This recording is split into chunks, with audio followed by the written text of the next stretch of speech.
It's time for a lower league manager's guide, a quick primer that covers the key areas you want to focus on when you want to do a lower league save. This video will cover things you should know from training, contracts, recruitment, squad depth, and tactics.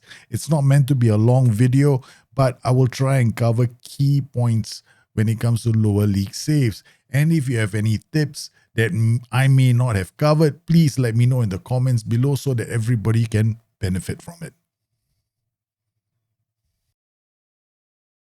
I've done lower league saves for a long time now.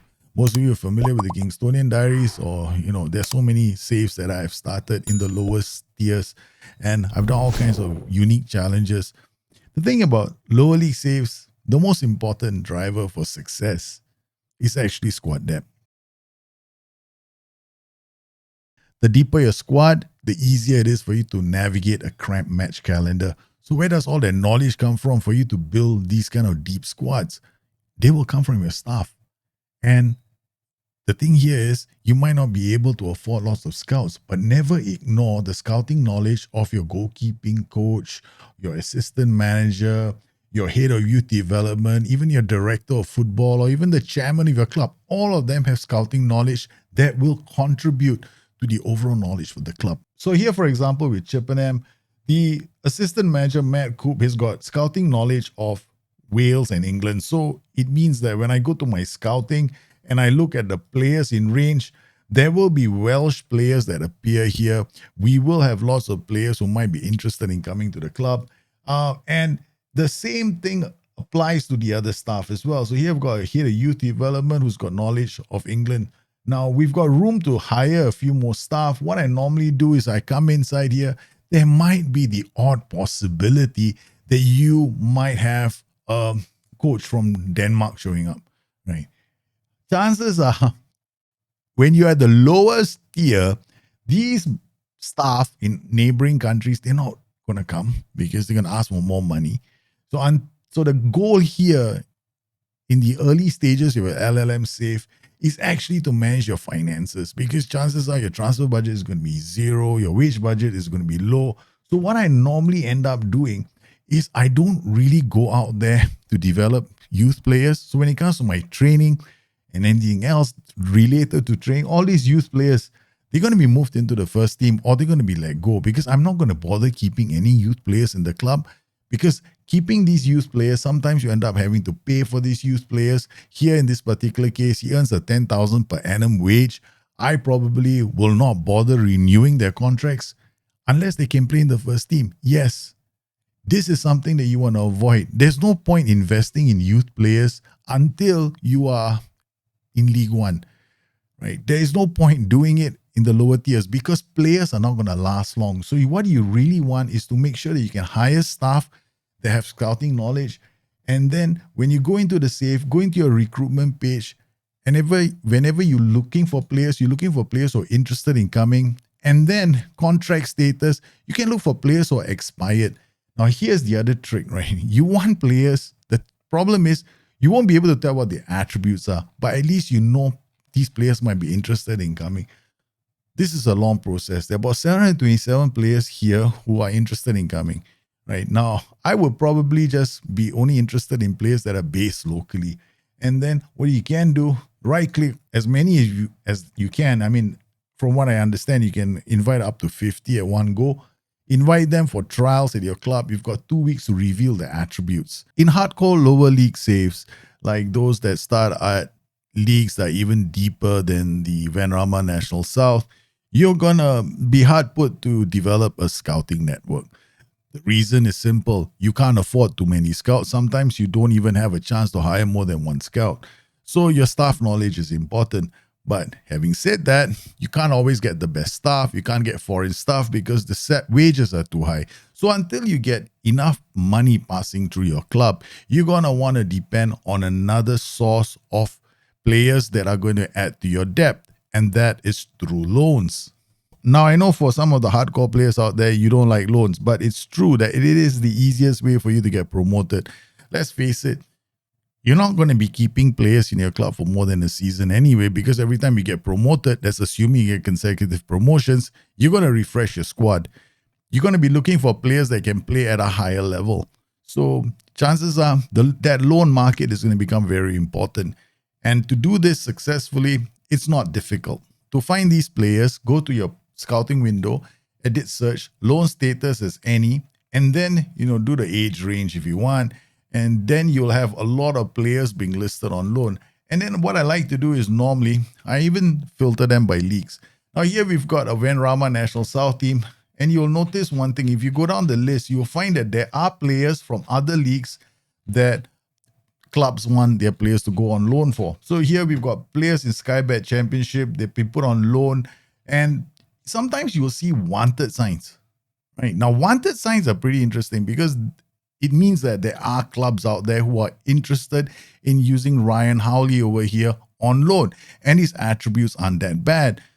So this is something that I would recommend. It's very easy to find loan players. Here, we've got a large number of Skybet Championship players that have been set on loan. The other thing that I always normally do for these kind of saves is I also look at wages, because a player's wages sometimes reflects how good that player is. Now, I know it sounds bizarre, but you will typically find that wonder kids, even when they're 17 years old, could have a transfer value of at least 5 million. Now, if they have a transfer value of about 5 million, I want that player on loan because he has the ability to improve while he's training. He might even, and this is the beauty about loan signings, when you loan someone and he joins your club, sometimes they're good enough that they can play a couple of seasons. I've had that happen many, many times. And some of these players end up being let go by their parent clubs because they may not have the standard to play at the highest level, but they are good enough for you. For those seasons when you want to get promoted, these players become valuable additions and you can almost sign them for free. And speaking about freebies, never forget to keep up with the news. Either you set your filters to expiring for 3 months for contracts that are coming up, or you follow the news whenever a player is released by a club. Free signings are going to be another source of players that are going to add depth to your squad. What attributes are going to be important for your players? Undoubtedly, physical attributes are very good in the game. That we all know, right? You want defenders with great jumping reach. You want strikers with fantastic acceleration. For your creative players, you want first touch. You want some balance. You want vision. You want decisions. You want passing. That, without a shadow of a doubt, these are important attributes. But there's one other attribute, and I don't want you to ignore it, because on FM23, it's been wonderful. And if you've been following my streams, you know what a big fan I am of this attribute, and it's aggression. Aggression is a fantastic attribute, especially if you want to play a game where you press a lot. You want your players to cover a lot of ground. Determination is great, work rate is great, but if you toss in aggression, that player is going to cover a lot of area on the pitch. He's not going to give up. You'll find inside forwards tracking all the way back, helping you defend because they've got high aggression, bravery, work rate, and stamina. So don't forget, if you're looking at playing an aggressive game where you're trying to win the ball in the center, aggression is going to become an important attribute. And be careful with players with a competitive streak, because those are the ones that are likely to pick up a yellow card. I found on FM23 that having a team full of aggressive players is, I don't get players sent off. In fact, I'm more likely to pick up a card with a player with low aggression and poor technique. I mean, generally, you'll find it from this area here, right? So let's look at defenders. Now, defenders, they need anticipation and concentration and positioning. The problem is there's a lot of attributes, right? So what I normally do is I come into the mental section here. You can do it from here, defenders, and then go to defenders like this and check under mentals, and you see all these attributes. Now, at a glance, you'll probably be able to go, man, I need 9. Yeah, because you'll strike a balance among most of these attributes. Like here, composure, best is 11. You get 9, that's slightly above average. If you want anticipation, the best is 11. You get 8, it's slightly above average. So generally what I find in the lower tiers is 9 is a good value to get for mental attributes. So then you can come under the next panel here, technical, which lists out their attributes, right, for technical skills. Here you can see average for tackling is about 10.33. Best is about 11.43. The thing about the game is this. If you need a player to tackle, it's probably a bit late. You want them to get into position first and intercept the ball then you don't have to tackle. So that's my approach to the game in lower league. I attack a lot. So when the ball is put over the top, then all I do is intercept. So this, if they need to tackle, is a bit late, right? So I normally go for the same thing for technical attributes as well, starting at 9. 9 would be the bare bones minimum. Next, we come to the physical attributes. Now, when it comes to the physical attributes for defenders, looking at this, seems like 9 should be the way to go, right? But I don't care about 9 anymore. Physical attributes, 9 is good. 9 is the average again. But what I'm aiming for now is as high an attribute as possible, because here you're looking at jumping reach. The higher, the better. So a player doesn't have to be fast anymore. He can have a acceleration of 6, but if his jumping reach is 13 or 14, then we know that he's great in the air. He doesn't have to be very fast. So here, there's a bit more of what do you need him to do in the area. If I need him to intercept the ball, then if his anticipation is good and his jumping reach is fantastic and his acceleration is poor, I'll still use the player because he can read the game, put himself into that position and win the header. If you can find players with good aggression playing in central midfield, then these players are valuable, because players with good aggression, stamina, work rate, they're going to bust the gut trying to win you the ball back. And it's going to be the difference in a lot of your matches. When it comes to strikers, now mental attributes like off the ball are great, determination are great, but generally for strikers, what you really want is a boatload of acceleration. Because here, I'm always looking for physical attributes. Physical attributes are king when it comes to strikers and defenders.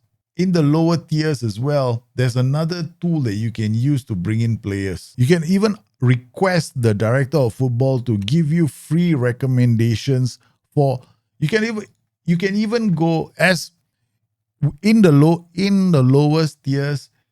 Your best friend is probably going to be the director of football. Now, the director of football can sometimes be a director, or it could be a player, it could be an assistant manager, sometimes it can even be a chairman of the club. So you go in here, request for suggestions, ask him to make some free transfer recommendations and choose a position, and he will probably recommend some players that you can add to your club. All you have to do is invite them to trial, and then after they come, you can look at their attributes if their attributes are hidden from you. Ultimately, you'll be going through this cycle every season. Your first season in Vanrama, you'll be doing this. You'll be inviting players on trial, going through them and seeing who fits into your tactical system. And then when you get promoted, you'll do it all over again. The same process one more time, inviting players on trial, looking for free transfers, using the scouting reports. These are all areas of the game that you will hit just to add players to your team. When it comes to lower league football, players for the future are players I'm not interested in, because honestly speaking, your contracts are very important here. You don't want to be signing players for 3 seasons in the hope that they will develop. You want rapid promotion, so you want to sign players who can deliver for you now. So what you end up doing is signing players for that season, but you never sign them for long contracts. You sign them for shorter contracts, as short as possible. And then once the season is over, you will review your squad. Chances are, if you get promoted, a lot of those players are not going to be in your club anymore, because you'd have to offload them, because you're going to have to start the cycle all over again. You need to do a comparison. You need to ask yourself, hey, I've gotten promoted. Maybe I should add 1 to every single attribute I was looking for previously, where it was 9 now. It may be 10. So you're going to be looking for better players to come into your club, because if you don't get better players coming into your club, now when you get promoted, your averages are going to be for the league, the division below. Means that your players aren't as good as the average team in the division you've been promoted to. But you might be thinking, training, I can use training to improve their attributes. Maybe the guy will get better in the long run. Realistically speaking, your facilities may not be very good. The training of your players will depend on the quality of your training facilities and the quality of your coaches. You haven't got to the point where you can achieve those kind of remarkable growth patterns for young players. On top of that, you don't have a full week. Chances are, most of the time when you're coming into lower league footballs, you only have 4 sessions a week. And all 4 sessions will be down to doing physical outfield for the entire season. Yes, you might be having match tactics on one of these days, or even attacking movement. But when it comes to training in the lower leagues, I don't even bother, because there's no point.